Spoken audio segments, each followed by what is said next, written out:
ರಾಜ್ಯದ ಸಣ್ಣ ಪುಟ್ಟ ವ್ಯಾಪಾರಿಗಳಿಗೆ ನೀಡಿದ್ದ ನೋಟಿಸ್ ವಿರುದ್ಧ ಸಮರ ಶುರುವಾಗಿದೆ.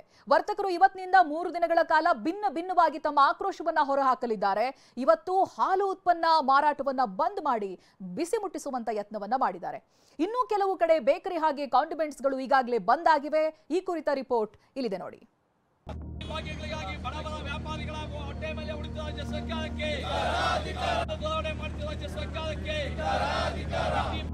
ಸಮರ ಇದು ವಾಣಿಜ್ಯ ತೆರಿಗೆ ಇಲಾಖೆ ಕೊಟ್ಟ ನೋಟಿಸ್ ವಿರುದ್ಧದ ಮಹಾಸಮರ. ಕೆಲ ದಿನಗಳಿಂದ ವಾಣಿಜ್ಯ ತೆರಿಗೆ ಇಲಾಖೆ ಸಣ್ಣ ಪುಟ್ಟ ವ್ಯಾಪಾರಿಗಳಿಗೆ ನೋಟಿಸ್ ಕೊಡ್ತಾ ಇದೆ. ಬೇಕರಿ, ಕಾಂಡಿಮೆಂಟ್ಸ್ ಮಾಲೀಕರಿಗೆ ಲಕ್ಷ ಕೋಟಿಗಟ್ಟಲೆ ತೆರಿಗೆ ಕಟ್ಟಿ ಅಂತ ಸೂಚನೆ ನೀಡ್ತಾ ಇದೆ. ವಾಣಿಜ್ಯ ತೆರಿಗೆ ಇಲಾಖೆಯ ಈ ನೋಟಿಸ್ಗೆ ವ್ಯಾಪಾರಿಗಳು ದಿಕ್ಕೆಟ್ಟು ಹೋಗಿದ್ದಾರೆ. ಹೀಗಾಗಿಯೇ 3 ದಿನಗಳ ಕಾಲ ಹೋರಾಟಕ್ಕೆ ಕರೆ ಕೊಡಲಾಗಿದೆ.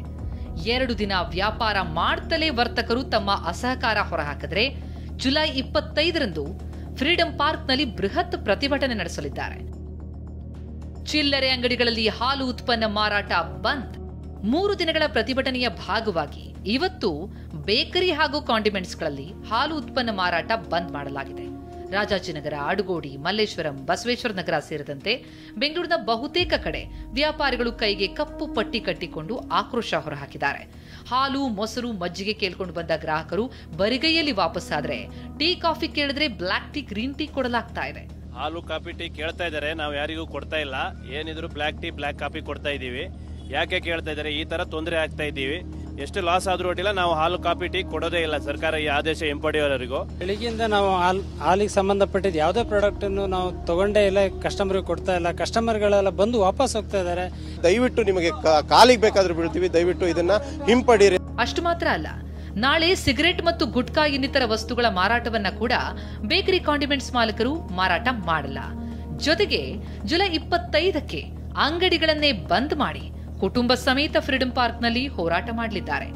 ಆದ್ರೆ ಬೆಂಗಳೂರಿನ ಕೆಲವೆಡೆ ಇವತ್ತಿನಿಂದಲೇ ಬೇಕರಿ, ಕಾಂಡಿಮೆಂಟ್ಸ್ ಬಂದ್ ಆಗಿದೆ. ಬೆಂಗಳೂರಿನ ಬಸವೇಶ್ವರ ನಗರದಲ್ಲಿ ಅಂಗಡಿ ಮಾಲೀಕರು 3 ದಿನ ರಜಾ ಎಂಬ ಬೋರ್ಡ್ ಹಾಕಿದ್ದಾರೆ. ಬೇಕರಿ, ಕಾಂಡಿಮೆಂಟ್ ಸೇರಿದಂತೆ ಸಣ್ಣ ಪುಟ್ಟ ವ್ಯಾಪಾರಿಗಳಿಗೆ ಲಕ್ಷ ಕೋಟಿ ಲೆಕ್ಕದಲ್ಲಿ ಈಗಾಗಲೇ ಶೋಕಾಸ್ ನೋಟಿಸ್ ನೀಡಿರುವಂತಹ ಹಿನ್ನೆಲೆಯಲ್ಲಿ ಇಂದಿನಿಂದ ಹೋರಾಟಕ್ಕೆ ಮುಂದಾಗಿರುವಂತದ್ದು. ಸರ್, ಇವತ್ತು ಹಾಲು ಉತ್ಪನ್ನಗಳನ್ನ ಮಾತ್ರ ಬಂದ್ ಮಾಡ್ತೀವಿ, ಅಂಗಡಿ ಓಪನ್ ಇರುತ್ತೆ ಅಂತ ಹೇಳಿದ್ರು.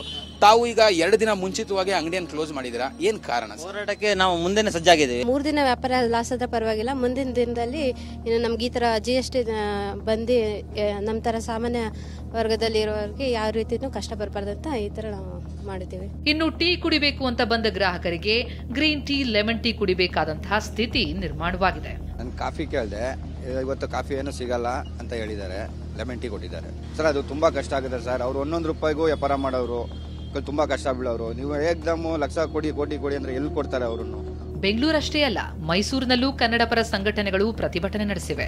ನಗರದ ಹಳೆ ಜಿಲ್ಲಾಧಿಕಾರಿ ಕಚೇರಿ ಮುಂಭಾಗದಲ್ಲಿ ರಾಜ್ಯ ಸರ್ಕಾರದ ವಿರುದ್ಧ ಘೋಷಣೆ ಕೂಗಿ ಆಕ್ರೋಶ ಹೊರಹಾಕಿವೆ. ಕೂಡಲೇ ರಾಜ್ಯದಲ್ಲಿ GST ಬ್ಯಾನ್ ಮಾಡಬೇಕು ಅಂತ ಆಗ್ರಹ ಮಾಡಿವೆ.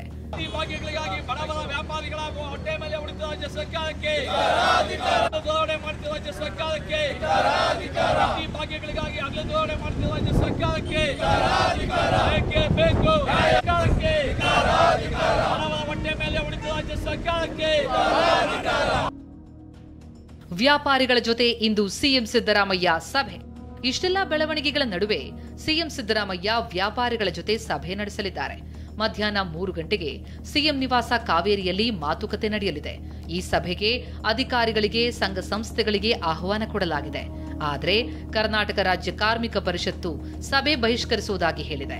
ಸಭೆಗೆ ನಾವು ಹೋಗ್ತಾ ಇಲ್ಲ, ಸಭೆಯನ್ನ ಬಹಿಷ್ಕಾರ ಮಾಡ್ತಾ ಇದೀವಿ. ಯಾಕೆ ಅಂತ ಹೇಳಿದ್ರೆ ಸಣ್ಣ ಪುಟ್ಟ ಉದ್ದಿಮೆದಾರರನ್ನ ನಮ್ಮನ್ನೆಲ್ಲ ಕರೀರಿ ಸಭೆಗೆ ಅಂತ ಹೇಳಿದ್ರೆ ಟ್ಯಾಕ್ಸ್ ಕಟ್ಟಬೇಕಾದಂಥವ್ರು ಎಲ್ಲರನ್ನೂ ಒಂದು ಕರೆಯುವಂತ ಕೆಲಸ ಮಾಡಿದ್ದಾರೆ.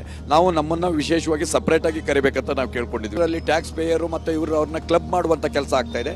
ಅದಕ್ಕೆ ನಾವು ಯಾವುದೇ ಕಾರಣಕ್ಕೂ ಹೋಗ್ತಾ ಇಲ್ಲ.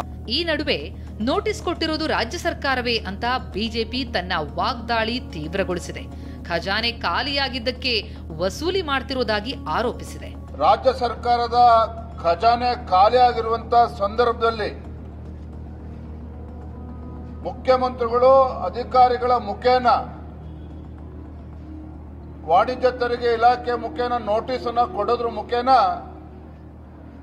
ವಸೂಲಿಗೆ ಇವತ್ತು ರಾಜ್ಯ ಸರ್ಕಾರವೇ ಇಳಿದಿರ್ತಕ್ಕಂಥದ್ದು. ಕೇಂದ್ರ ಸರ್ಕಾರ ಯಾವ ಆದೇಶವನ್ನೂ ಕೊಟ್ಟಿಲ್ಲ. ಆಕ್ಟಿನಲ್ಲಿದೆ ಏನು ಅಂತಂದ್ರೆ ಟರ್ನ್ಓವರ್ನ ಮೇಲೆ 1% ತೆರಿಗೆ ವಿಧಿಸಬೇಕು ಅನ್ನೋದು. ಒಂದ್ ಕಡೆ ರಾಜಕೀಯ ಜಟಾಪಟಿ ನಡೀತಾ ಇದೆ, ಮತ್ತೊಂದ್ ಕಡೆ ವಾಣಿಜ್ಯ ತೆರಿಗೆ ಇಲಾಖೆ ಕೊಟ್ಟ ನೋಟಿಸ್ ವಿರುದ್ಧ ವ್ಯಾಪಾರಿಗಳು ಸಮರ ಸಾರಿದ್ದಾರೆ. ಈ ಹೋರಾಟ ಮತ್ತೆರಡು ದಿನದಲ್ಲಿ ತೀವ್ರಗೊಳ್ಳಲಿದ್ದು, ಸರ್ಕಾರ ಇವತ್ತಿನ ಸಭೆಯಲ್ಲಿ ಯಾವ ನಿರ್ಧಾರ ತೆಗೆದುಕೊಳ್ಳುತ್ತೆ ಕಾದ್ ನೋಡಬೇಕಿದೆ. ವಿನಯ್ ಕುಮಾರ್, ಅನಿಲ್ ಕಲ್ಕೆರಾ ಜೊತೆ ಕಿರಣ್ ಸೂರ್ಯ, TV9 ಬೆಂಗಳೂರು.